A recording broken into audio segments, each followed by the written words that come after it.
called a place of love,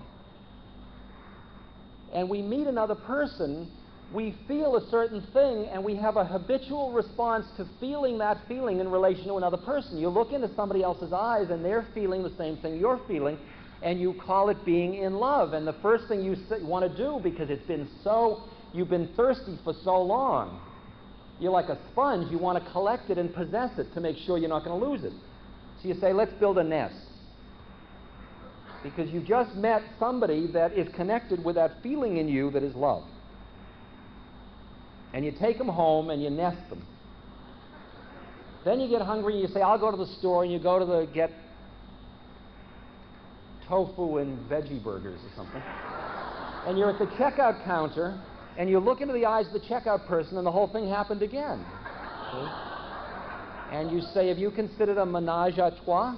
Okay? Because you don't know how else to do it when you feel that feeling other than to collect it, because you've been so used to being without it for so long. The scary thing now is you better start wearing glasses that reflect inward, because if you look at anybody you can't afford, what are you going to do? Support 8 or start a community? Or what are you going to do? Are you going to turn up, I'm never going to love anybody again?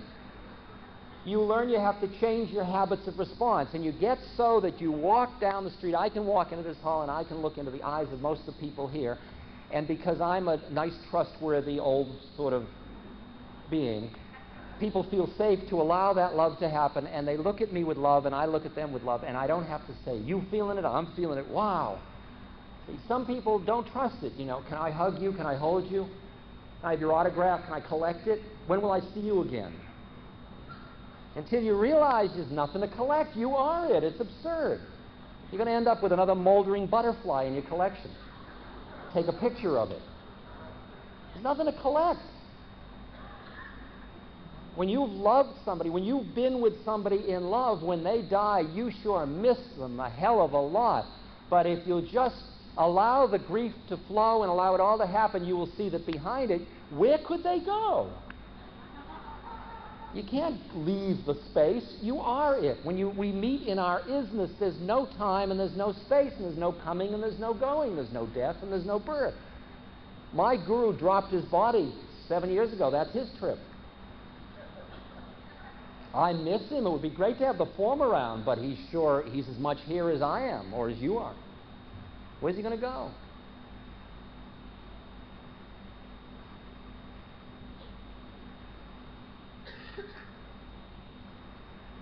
Completing the circle, coming back into the humanity, taking the curriculum of life as a vehicle for being in the world but not of the world, of being one with God.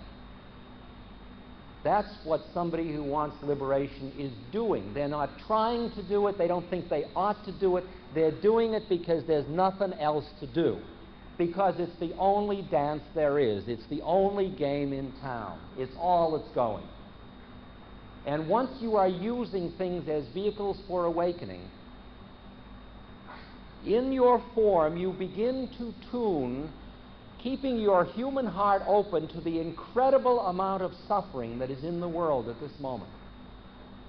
Not only those blind people in Africa, but the violence and the fear of violence in the streets of Alabama and Atlanta, and in Africa, the starvation, and the paranoid anger between Iraq and Israel, and all of the tightness of all of our political leaders and fears and all of the suffering of starvation, of political imprisonment, of fear, of all of the suffering everywhere. And you feel with your heart that if you're quiet and you're really open, it's unbearable, the amount of suffering that is everywhere. And you think you have to close your heart down to survive. Wrong. You have to nurture simultaneously the other part of the trip, which is the awareness of the law unfolding and the perfection of the play of God, of the universe, including the suffering. If you only know that perfection and you don't have a human heart, you are a cold being and there is cruelty. Somebody falls, that's their karma.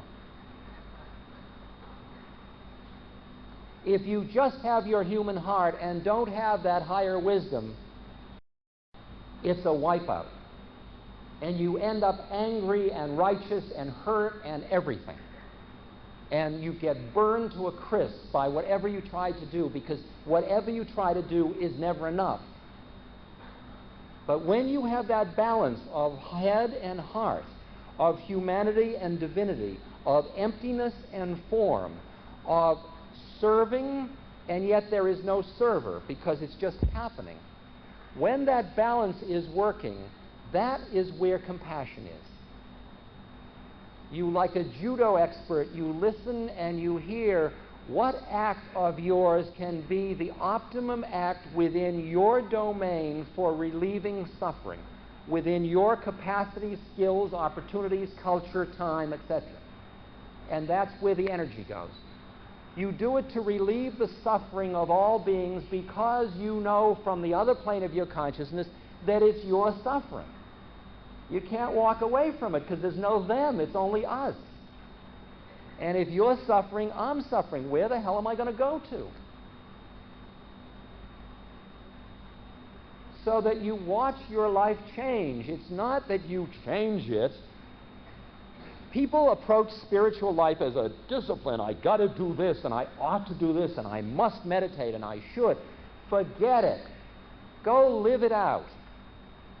Don't worry. God is pulling. You wouldn't be sitting in this hall if you didn't. I wouldn't say this all the time to everybody, but I'll say it to you. You've got to trust your own spirit. You've got to trust yourself more.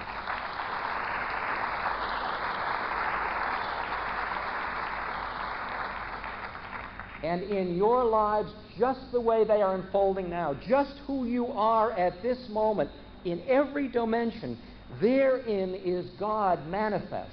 It's not if only I were. I will end this part because I'm in this position. I can't help it with the Zumbach story. And then we'll take a break. Because it's my father's best story, I think. It's a story about a man who wanted a very good suit. And he went to Zumbach the tailor, who made the best suits around. And Zumbach fitted him for a suit, and when he came back to try on the suit, he tried it on, and this sleeve was shorter than this one, and he said, Zumbach, should be told with a Yiddish accent, but this is Orange County, so I'll clean it up for this. And he said, Zumbach, he said, for what I'm paying for this suit, this sleeve should be the same length as this sleeve. Zumbach says, there's nothing wrong with the suit, it's the way you're standing. If you just stand like this, it fits perfectly. And he says, but there's this big bump behind the neck. Zumbach says, well, if you stand this way, there's nothing wrong with it. And so finally the fellow leaves with the suit fitting perfectly. And he gets on the bus, and he's standing there in his new suit, and somebody comes up and says, what a beautiful suit. I bet Zumbach the tailor made that. And he said, how did you know? He said, because only somebody like Zumbach could fit somebody that is as crippled as you are.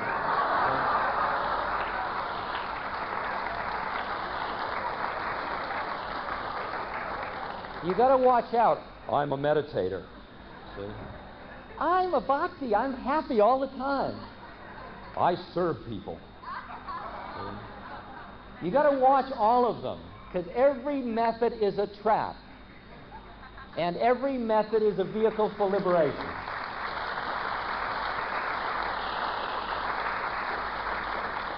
And for a method to work, you have got to allow yourself to be trapped by it. Isn't that weird? That means you've got to have the faith that it will self-destruct and you'll come out the other end.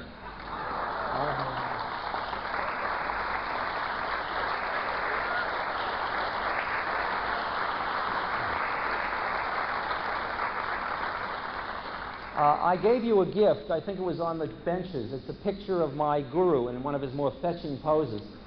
I like it because one breast is hanging out, which is really that kind of nurturing quality, and he's got a look that is indecipherable. And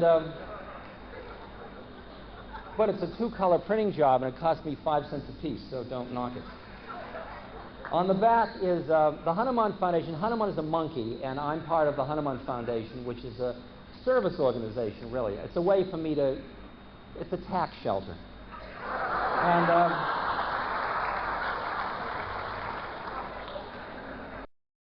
Because if I'm going to give the money away anyway, why pay taxes on it? I'll pay taxes on what I spend, but not what I give. So at any rate, just a few points. The Dying Project is a project that says if you want to die consciously, and you're approaching death for some reason or other, and you'd like to hang out with people who'd like to hang out with somebody that's dying consciously, to work on themselves, and you'd like to work on yourself, write to us. We'll send you a newsletter, or if you don't have time, you can call us. There's a hotline. See? I mean, if you're going to die quicker than that. And then we have a new center called the Dying Center, which is a place in Santa Fe where if you will promise to die, you can come. Which is facetious because it raises questions. People come into an ashramic setting and they were all busy, ready to die, and then suddenly they stop dying, and that's a complicated problem. So we are not prejudiced against people that get healed. And actually, it turns out that the optimum space for dying or healing is exactly the same. It's in clear awareness. Then you will hear how it all is. At one point, Maharaji says to somebody, they come running, and Maharaji's sitting with people, and he says, "No, I'm not going, I'm not going." And the man says, "But so-and-so just had a heart attack, and he's calling for you, and he's dying." And he says, "No, no." He says, "Here, give him this banana, he'll be all right." And when gurus give fruit, that's like anything happens after that. That's like it. That's that. That's Miracleville. And they rush back and they mash up the banana and they feed it to the guy, and he takes the last bite and he dies. That's a story about my guru. You can interpret it the way you want. The prison, all he said was he'll be all right. The Prison Ashram Project.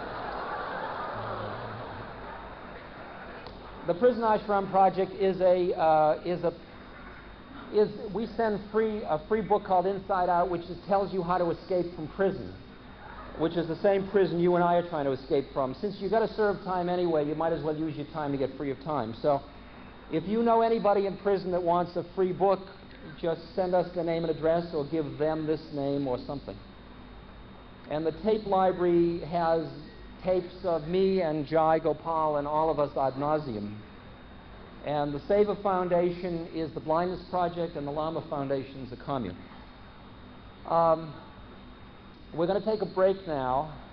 For those of you that think you're going to leave now, let me say that you can't get away. There is no escape. You can get in your car, drive home, take off your clothes, go to the kitchen for a snack, and if you perchance say, "Where am I?" you will have to answer, "Here." And we're here too. So where do you think you're going to go? So feel free to go, okay?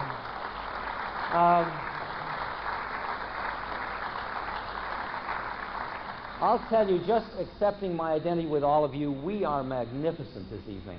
I wanted to say that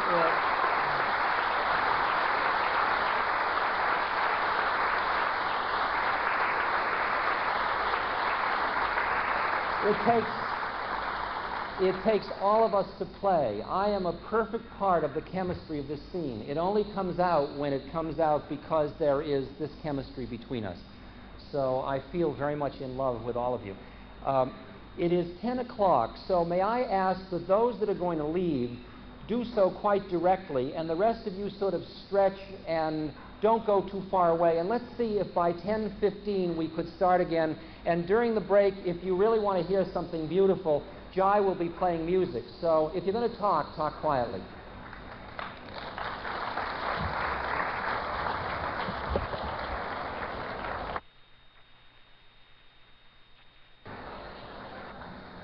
So fun, such fun to play with myths. You can write any scenario you want about what's going on. Now, this is the Aquarian Age. This is the Dark Age. Armageddon just around the corner. This is the stuff of which new things are formed. Which scenario do you want? You can have them all. Every day Walter Cronkite used to say, and that's the way it is today, but that's just the way he saw it to be today. That's just another one of them. Okay, now we play a game called The Answer Man, in which we make believe you have a question and I have an answer.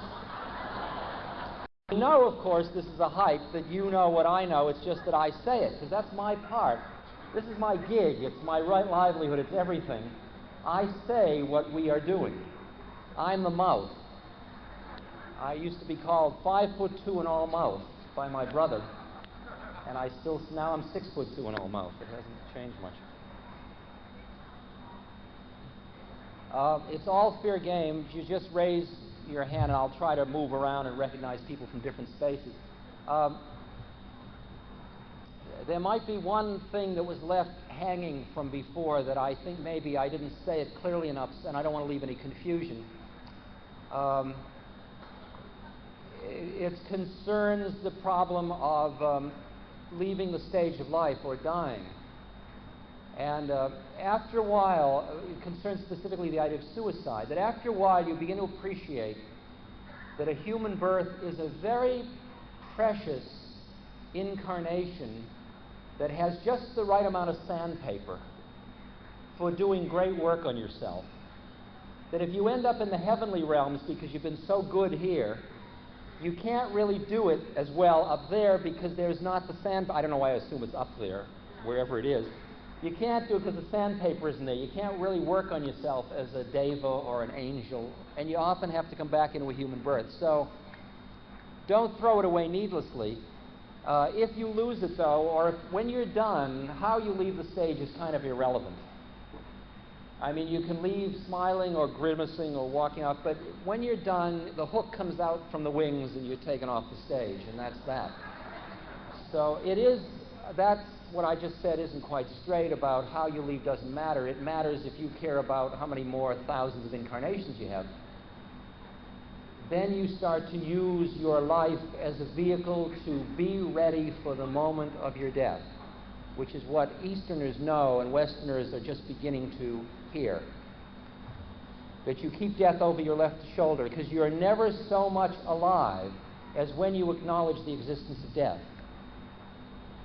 And your death is never so conscious as when you have learned to live fully in the moment, moment by moment. And I'd like to talk more about death and birth if that happens to come up in the conversation. Questions? Sir, I'll repeat the question if you give it to me really loud. In the game that is my life presently, avoiding insecurity or gaining security is important, but the one thing that I try the most to avoid is pain. That form of insecurity is known as pain, physical pain. And I'd like you to address that if you would. The question is that most of the time, the question is avoiding insecurity, and one of the things that is part of that is pain and the avoidance of physical pain. And when I talk about the avoidance of physical pain, there are different stages of spiritual awakening, and when you are not awakened and you are totally identified with your physical body, you have completely fallen asleep into the incarnation, then you seek pleasure for the physical body and you avoid pain for the physical body. As you awaken more and more, you continue to seek pleasure and avoid pain, but you take what comes down the pike and you work with it. And I find it hard to share with most people, but it is true that as I work with dying people, or people that do die, since most of us do die, as I work with people as they're dying, I must say that the pain that they suffer is an incredible vehicle for their spiritual awakening, and they become much, much greater beings through their suffering. And that's a hard one, to get to the point where you see suffering as grace. Now, you may get there to your place where you can handle your own pain and see it as grace. That doesn't mean that other people's suffering is grace, or you should conclude that. That oftentimes what is grace for one person is indeed real suffering for another person. One person fasts because they want to get to God, and that's suffering, but it's grace. Another person doesn't eat because they don't have any money, and they're miserable because they're hungry, and they're suffering. To one person, you help them not eat. To the other person, you help them eat. You have different functions to do with different people because of what suffering means to different people. What I'm suggesting to you is that when you are in physical pain, you do what you can to get rid of it. but you start to work on extricating yourself from identifying with being the sufferer or the being in pain, because that's merely one plane of consciousness. Like I sometimes will go to somebody's home. I remember a girl asked me to see her father, who was a shrink, who didn't really want to have anything to do with me and my nutty spiritual stuff. He was a rational therapist in New York City. But he had cancer, and I went to see him, and he really just knocked me all over the lot. He didn't want to have anything to do with me. Later, she asked me to see him again, and I said, no, it's a mistake when A sees B because of the mind of C. Because he didn't want to see me, and I didn't want to see him.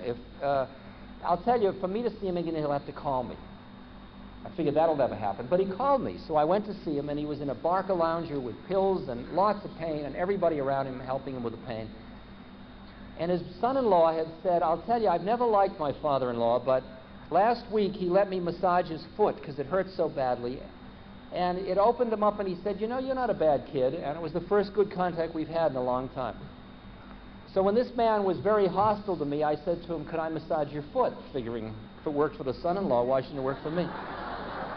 So I started to massage his foot, and I don't know anything about massaging feet, so I just held his foot, and as I held his foot, I started to talk to Maharaji, because my method is Guru Kripa, or the method of Guru, and I just started to open and open through him as a doorway, and just holding the foot and moving it, and I was just going into a clearer and clearer space, and this man who was in pain resonated with that vibration, and he suddenly said to me in an accusing way, what have you done with my pain?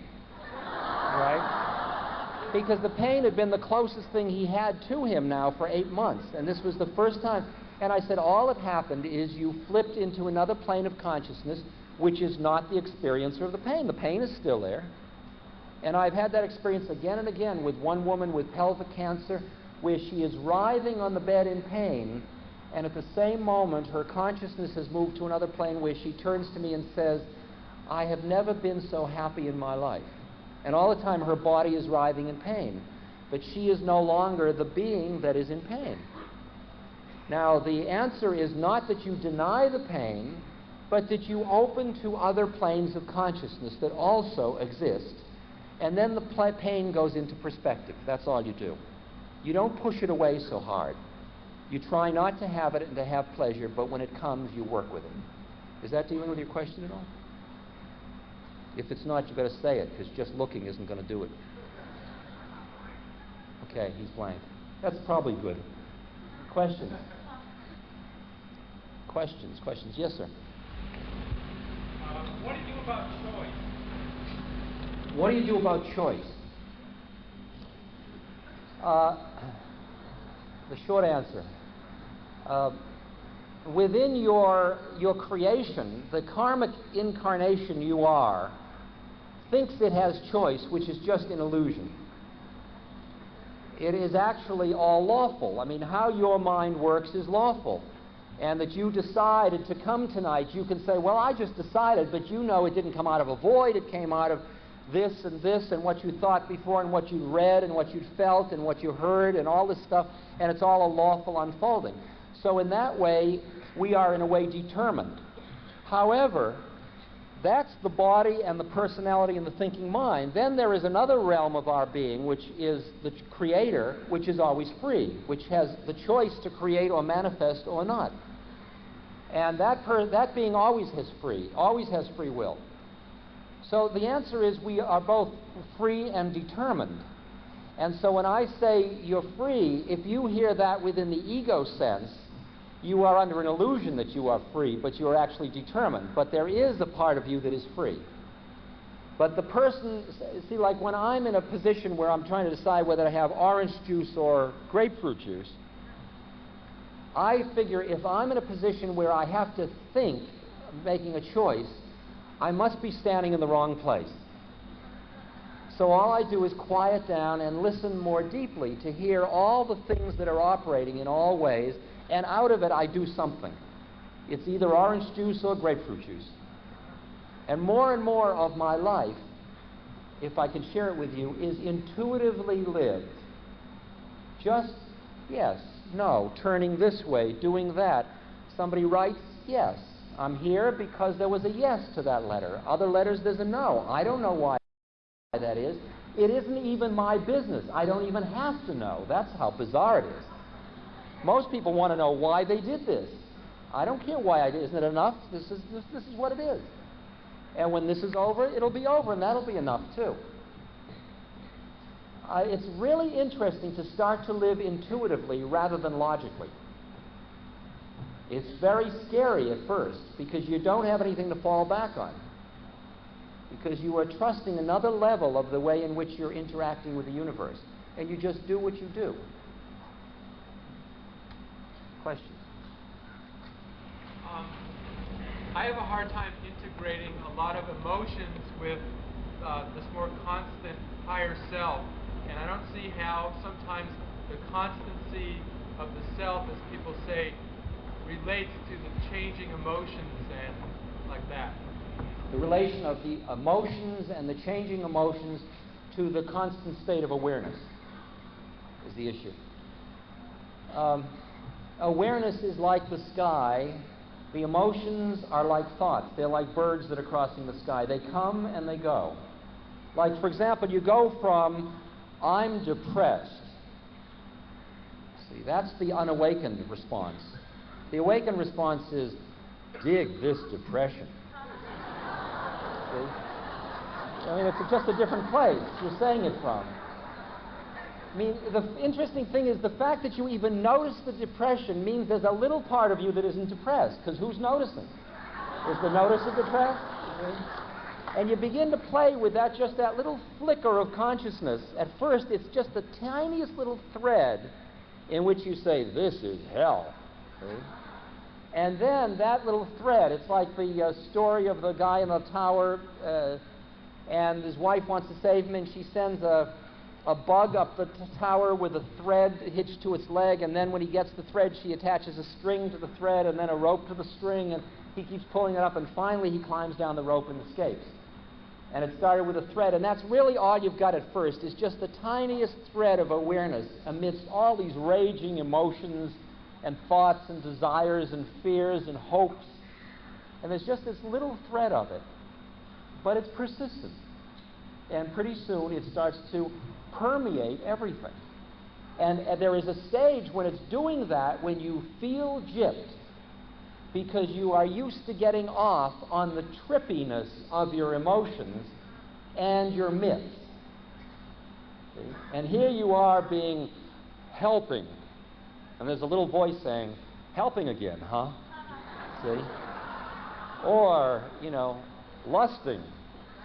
Yeah, what? Oh. And there's another voice saying, lusting, so. And you say, shut up, will you? So, just one more pizza that I can fully enjoy without having to have that voice saying, eating another pizza.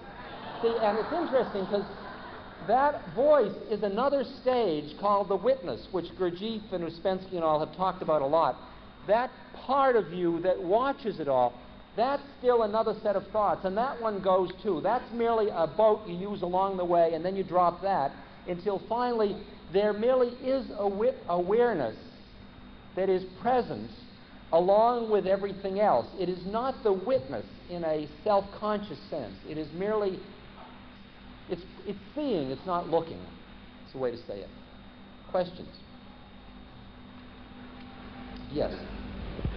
Are we all bodhisattvas in a way? Are we all teachers? And have you seen Kubler-Ross lately? Are we all bodhisattvas? Are we all teachers? And have I seen Kubler-Ross recently? Yes. Well, there is a level of bodhisattva that is an intentional incarnation in order to relieve suffering of all beings, where a being doesn't take birth out of personal karma. It's a stage of evolution you get to. The more aware you get to a point where you are actually, where when you die, you actually are very clearly in a position where you are the creator and you see your choices to take a form of this kind or that. It's not automatically happening to you out of fear or out of clinging.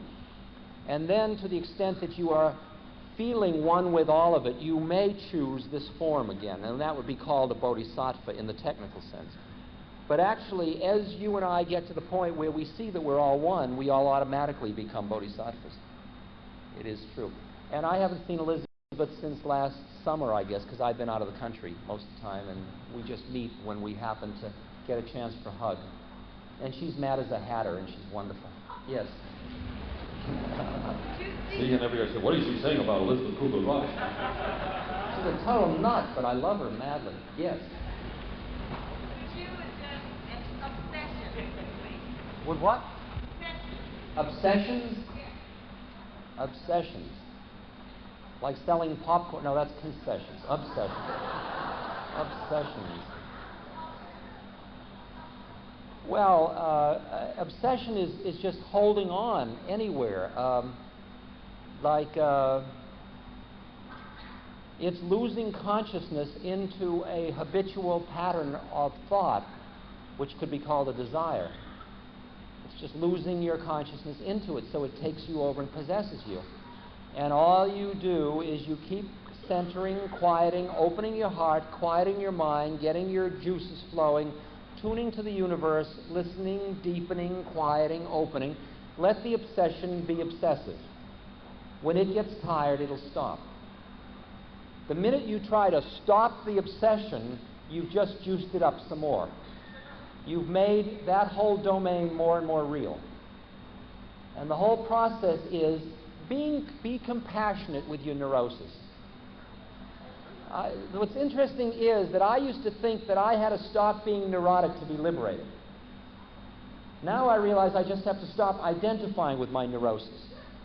My neurosis is just my old karma running off. I mean, if you study all of the lives of all of the spiritual great beings that you can read about, you will see they were all as neurotic as could be, in one way or another. They all had their idiosyncrasies. They all had distinct and discrete personalities.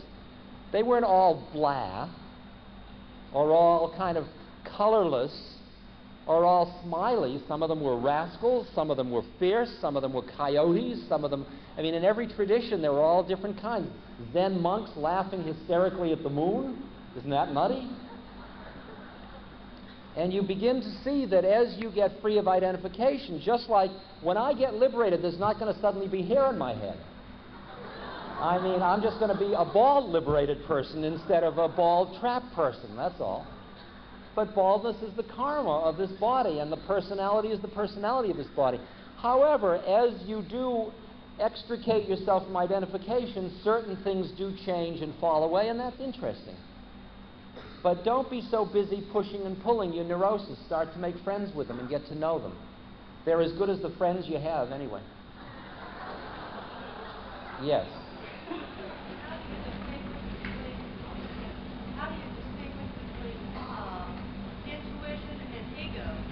How do you distinguish between intuition and ego? The answer is by falling on your face again and again through error. Okay? I mean, a part of why you all like me and I like you is that we can allow our humanity. And our humanity is that I will listen to my intuition, and then I hear something and it says, "This is God speaking to you. Take off all your clothes," you know. So sometimes I do, and then it's inappropriate at that moment, and later I have to say, "Hey, everybody, I'm kind of sorry. I took off all my clothes," and it's the whole thing, you know. But I was listening to that voice inside of me. But it is perfectly all right if you already if you already could hear what the Quakers call the still small voice within. Perfectly, you wouldn't have taken incarnation in the first place unless you just dropped by to bless us. But to the extent that you have any work to do, you are bound to hear the wrong voice and fall on your face. And the only thing that changes is the lag time between the time you fall on your face and the time you'll cop to it. See, and that's called truth, not consistency. Okay? Questions? Yes. Could you talk about parenting and living comfortably with children? Parenting and living comfortably with children. The nature of relationship is such that all relationships boil down to the same thing. You work on yourself through the relationship. You do not work on the other person. That your children can be any level of evolution. Some of them may be much older beings than you are, and some of them may be much younger beings, and there's no blame. It was necessary that it all fell the way it fell for you to interact the way you do. So instead of judging and having models about how your child should be, what you do is you work on yourself to become an environment that allows that being to grow as it needs to grow. When it is biologically dependent, you of course must provide biological support and security. But as that period passes, then more and more what your responsibility to do is to create an environment of an open heart and a quiet mind that allows your child to manifest the way it must manifest, and give it space to do it, and not be so attached to any fixed model of what our dynamics are that as it changes you can't flow with the change. So it is, having a child is roughly a 20-year karmic commitment, more or less. For some it can be 60 years, for some less, but roughly it's 20 years. And it is, for people who say, if I only didn't have kids I could get liberated, it's clear they're not hearing the message. Because your message is, your vehicle through to liberation is just the way it is now, not if only I were wearing Zumbak's suit. That's the error. You see, the game is, if you've got kids, that's your vehicle through, not in spite of the kids. I went to lecture once at a women's college, and the woman professor said to me, let's go into my home and meditate before the lecture. And that was great, because nobody ever invites me to meditate before a lecture. And so I went back into the room, and she sat down, and her 9-year-old daughter came in and sat down behind us, and they lit candles and incense, and I thought, oh, isn't this beautiful? And I was just starting to open, and she was sitting there, and the little girl moved, and the mother turned around and said, don't fidget, we're meditating. And my whole body went into a catatonic tremor, and at that point, because she couldn't allow that the child's crying was the part of the meditation, or the child's fidgeting. That is what it's about. Anytime you have to turn off the universe in order to get to God, you just turned off God to get to God, is what you've done. Now, there are times when it's good to retreat, because each of us knows what kind of fire we can work with, and sometimes the kids, you climb on the walls because they won't shut up. And you just can't, you keep losing your center.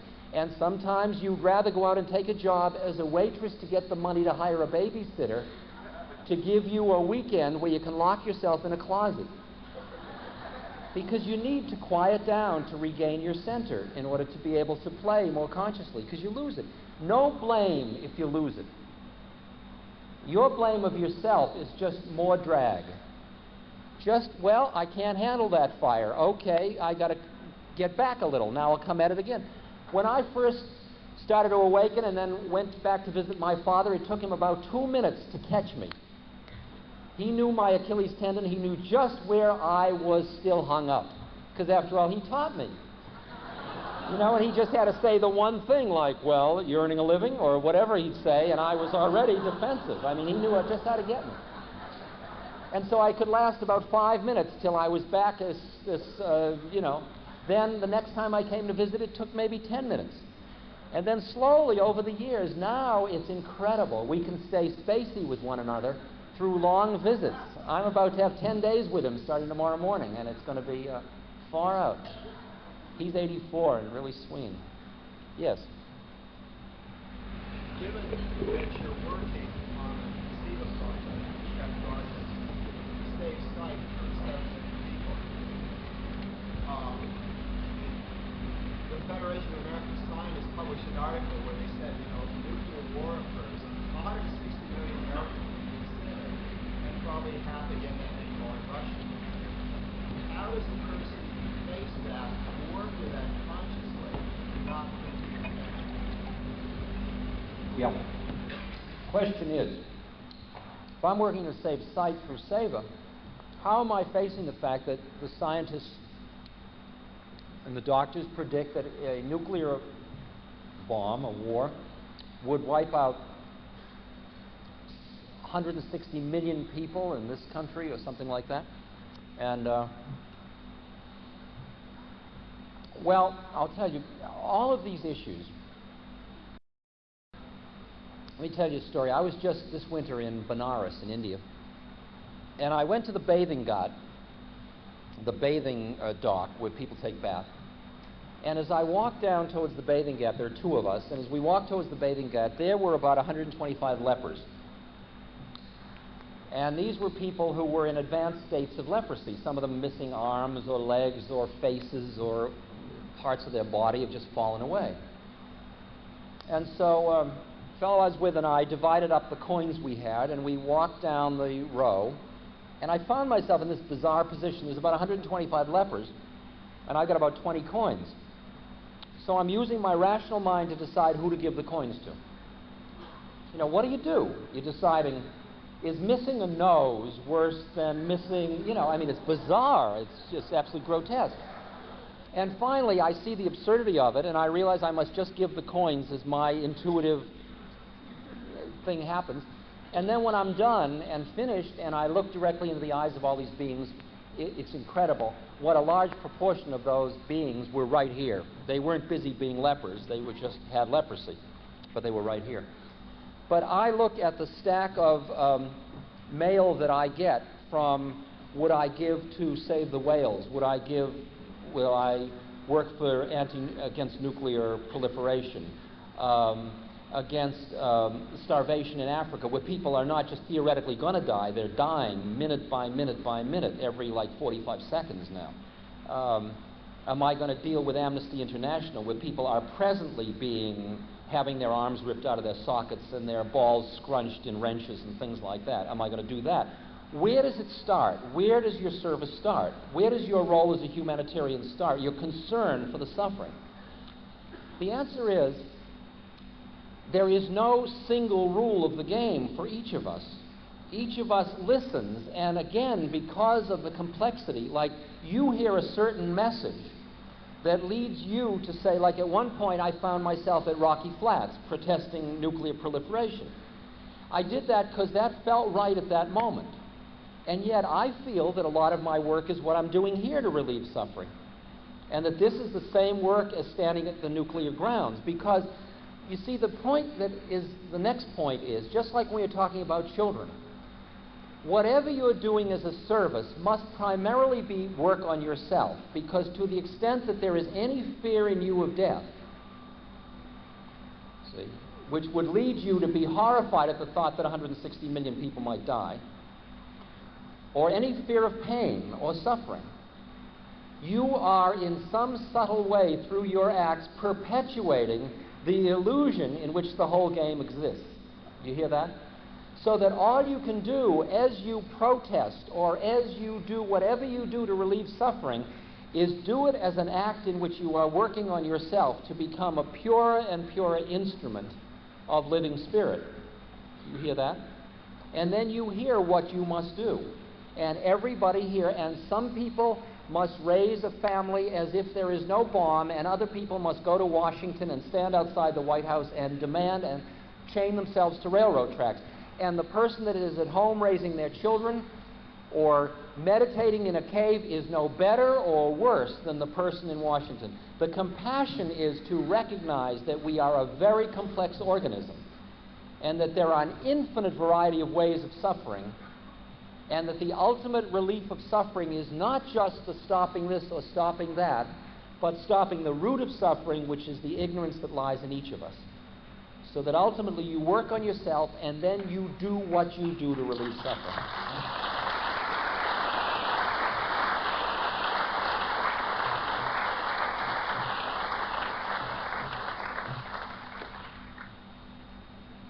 The game is to pretend not to know so well that there is no doubt that they know. When you meet people who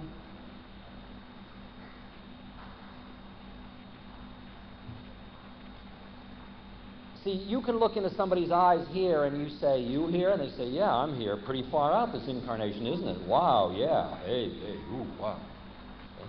But you meet a lot of people on the street, or at home, or your husband or wife or somebody, or each of us at other moments when you say, are you in there? What do you mean, am I in here? They don't come out. They don't cop to who they are.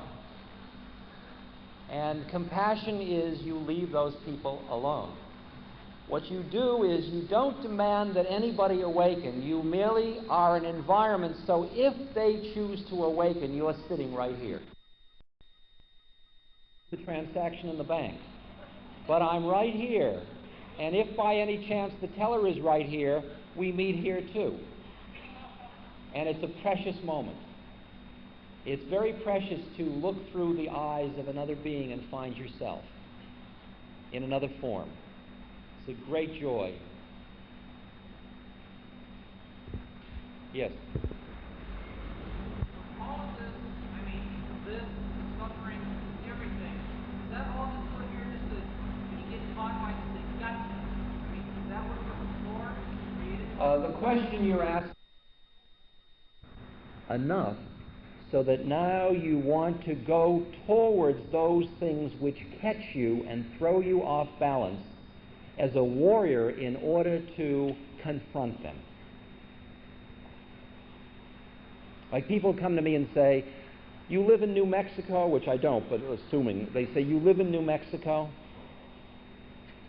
I'd like to come and study with you. I hate New York City, and I'd like to come to New Mexico and study with you. I say, do you really want to study with me as my student? Yes. I said, well, I don't have any students usually, but if you'd like to be my student, then here's the first instruction. Go live in New York City.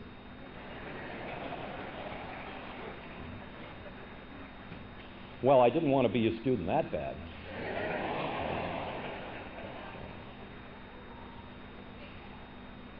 You get to the point that anything you are pushing or pulling shows the clinging nature of your mind, and that is what is creating the suffering of your separateness and what is keeping you stuck in certain tapes of reality, certain planes, thinking you are somebody standing somewhere. For a while I used to title these lectures, Nothing New by Nobody Special, but I decided it was too cute. But I've kept saying to everybody, I'm in nobody training. All my life, becoming a Harvard professor, I'm learning how to become somebody. How do you do? I'm somebody. And you can tell they have license plates with names on them, and people project their somebodyness, even people that don't. You know, like somebody in the food stamp line is somebody in the food stamp line. You can feel everybody is busy. Everybody has a structure of who they think they are. And like in the Dr. Strange comics, they go down the street projecting these mind nets out that this is who I am, this is who I am, this is who I am, this is who I am, this is who you are, this is how it is, this is who I am, this is who you are, this is how it is, this is who I am, this is who you are, this is how it is, this is who I am, this is who you are.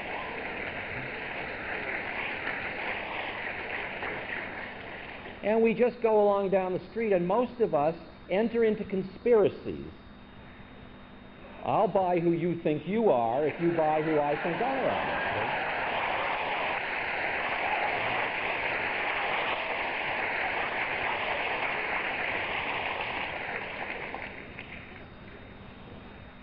Because it's just like landing at the airport in Los Angeles as you come back down into that kind of orangey, blackish stuff.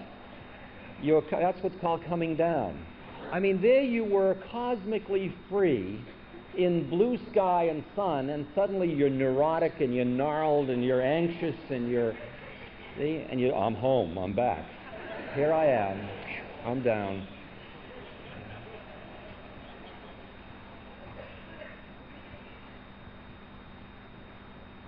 Now, when you get to the point in the dance where you're not afraid of falling, because you recognize that you really did want to be free, you just weren't conning yourself, you really did want it, it's in there, it's good and strong, and it's in there. Then you start to take on life. You start to take on the daily marketplace of stuff. You start to take on all of your reactions to the thises and that's of the universe, and you begin to nurture, in the midst of all that, the quietness of mind and the openness of heart. And now you are doing what is known as karma yoga, meaning the yoga of working with your karma. You're working with the unfolding of your own incarnation. I have a very groovy friend. His name is Emmanuel, and the unique part about Emmanuel is that he speaks through a woman named Pat Rodegeist, because Emmanuel doesn't have a body or a vocal box or anything, because he's a spook or a ghost or an astral entity. And some of you say you have no prejudice, and you don't have prejudice against color or race or religion, but many of you have prejudice against people that don't have bodies, but I don't have that prejudice. And Emmanuel's a great guy, and I like him. I mean, I assume he's a guy. I don't know. He's called Emmanuel.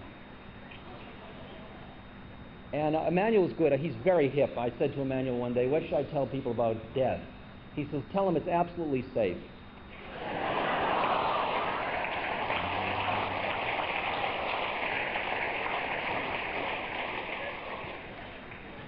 That's the kind of person entity he is.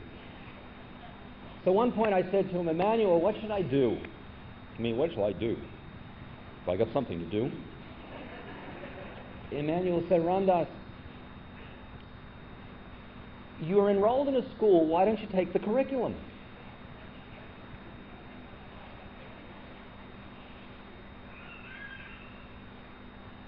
You've taken a human incarnation, why are you so busy trying to be holy?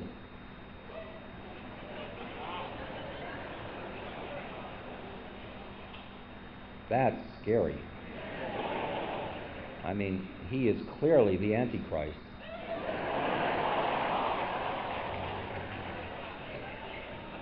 I mean, I've been so busy saying, yeah, not that.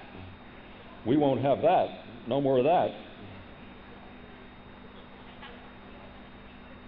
And he's finally saying, allow it. He even says words like, you know what you're going to have to do to get free? You're going to have to embrace original sin. That doesn't mean you have to sin. It means you have to allow the universe to exist. You have to start with yourself. You have to allow yourself to be an incarnation. You have to allow all of it. The body, the neurosis, the desires, the fears, the anxiety, the darkness, the perversity, all of it. The curiosity, the fascination, the laziness, the greed for possession, control, joy, rapture, the anger, the hostility. Yes, and that too. Yes, yes, yes, yes. Allow the humanity. That's the part of completing the circle. That's the part of going from the two into the one and then coming back into the two. But the difference is, it's like the statement, before Satori you chop wood and carry water, and after Satori you chop wood and carry water. It's the same thing, but it's entirely different. Because before Satori, you think you are carrying water, and you think you are chopping wood. And after Satori, there is carrying water and there is chopping wood. And here we are. Now, that's what Hermann Hesse means when in Journey to the East he talks, Leo says, don't you see life is a game, an exquisite game? It's the word play, or in Sanskrit, lila, the play of life, the dance of life. It's a dance, it's a play, it's a game.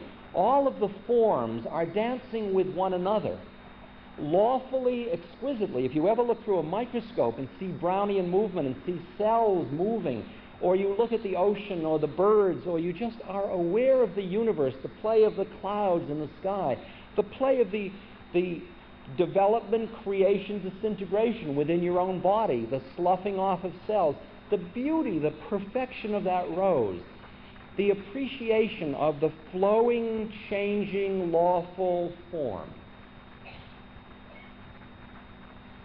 the exquisiteness of the dance of forms, of which your body, your personality, and your thinking mind are all part of that exquisiteness. So where are you going to look at it from? You're going to look at it from pure awareness, which has no unique you-ness to it. It is merely awareness.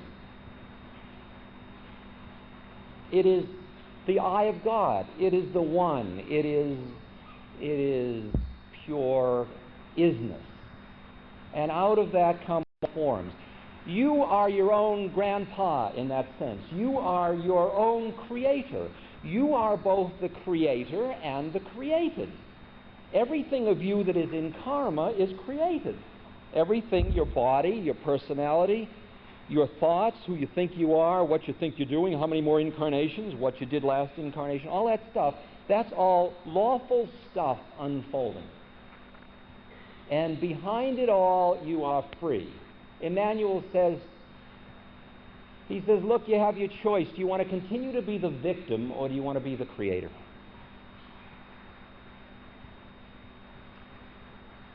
As the creator, you enjoy your creation, which in this case is Ram Dass. This is my creation. And what I'm seeing you all to be is the creation of my mind. You and I are seeing different things. We're seeing our own creations because I can show you, even as a psychologist, I can show you that. I can show you if I take a group of people that are hungry and I run them through a town. At the end of the town, I say, what did you see? And they say, I saw Dunkin' Donuts and the pizza parlor. And I take somebody who's got a rattle in their car, in the engine, and they're worried about it. And on the other side of town, I say, what did you see? And they say, I saw garages and service stations. And you take somebody that's horny and you run them through the town at the end, you can predict they saw that person standing on the corner under the clock and that person over there. They didn't see pizza parlors. Desire manifests in perception.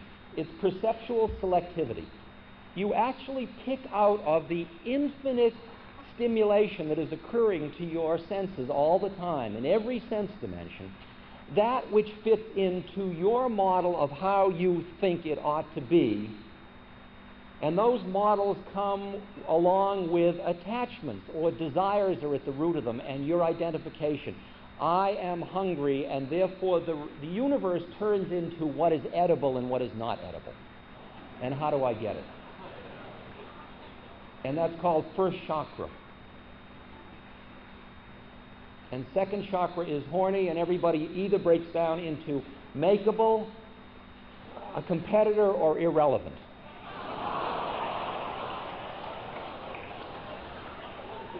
And the third chakra is power, and it's who's got more of it, me or you? Who controls more? That's what politics are about, what heavy duty. We got a lot of third chakra folk around these days.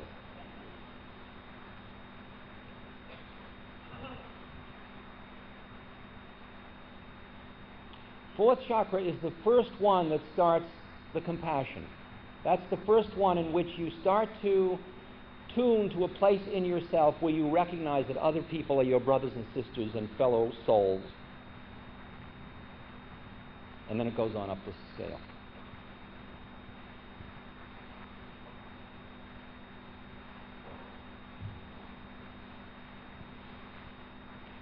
Where is the root of suffering in all this? It is just so obvious. Like somebody comes up, I go out to my car last week, I'm up in Marin, and I go swimming in Marin, and I come back to my car, and in the back, behind the seats of my car, I have a little MG, and behind the back seats is my duffel bag with all my clothes in it and all of my toilet articles. And I walk back and I look at the car, and we look at the car, and there the car is, but the duffel bag isn't. Somebody has broken into the car and taken the duffel bag. Now, how long does it take me? My God, my clothes are gone. I got a lecture tomorrow.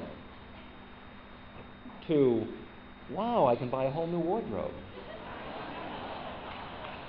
To, in other words, how long am I busy being somebody who had that duffel bag? Because I don't have it anymore. See, as long as I'm being somebody, like I had a car in New York at one point, and I came out one day and the tape deck was gone. And I had a moment of, oh, damn it. And then, oh, that poor slob that stole the tape deck. Think of the paranoid world that person lives in. Well, now I don't have a tape deck.